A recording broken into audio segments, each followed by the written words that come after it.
বাংলাদেশি বংশোদ্ভূত ফরাসি নাগরিক খিয়াং নয়নের মোটিভেশনাল বিষয়ক জীবনের ছাপ বইয়ের মোড়ক উন্মোচন করা হয়েছে।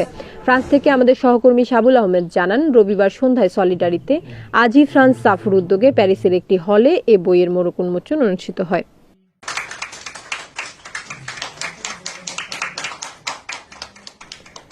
বাংলাদেশ এবং ফ্রান্সের জাতীয় সঙ্গীতের মাধ্যমে অনুষ্ঠানের আনুষ্ঠানিকতা শুরু হয়। ভায়োলিনের মাধ্যমে দুই দেশের জাতীয় সঙ্গীত পরিবেশন করেন শিল্পী আরশি।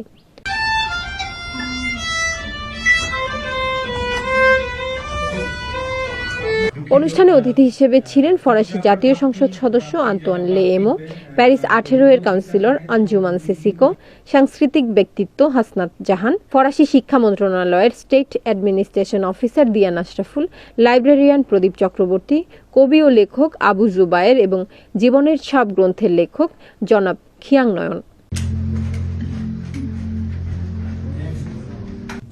অনুষ্ঠানে প্রকাশিত জীবনের ছাপ গ্রন্থের লেখক পরিচিতি বাংলা ভাষায় পাঠ করেন কবি ও আবৃত্তি শিল্পী মুনির কাদের এবং ফরাসিতেও লেখক পরিচিতি তুলে ধরেন তিনি।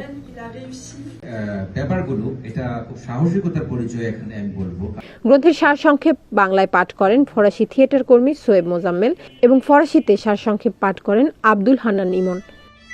অনুষ্ঠানের দ্বিতীয় পর্বে জীবনের ছাপ প্রকাশনা গ্রন্থের প্রচ্ছদ শিল্পী, সাংবাদিক ও আলোকচিত্রী আশিক আহমেদ উল্লাসকে সম্মাননা স্মারক, ক্রেস্ট ও সনদপত্র প্রদান করা হয়।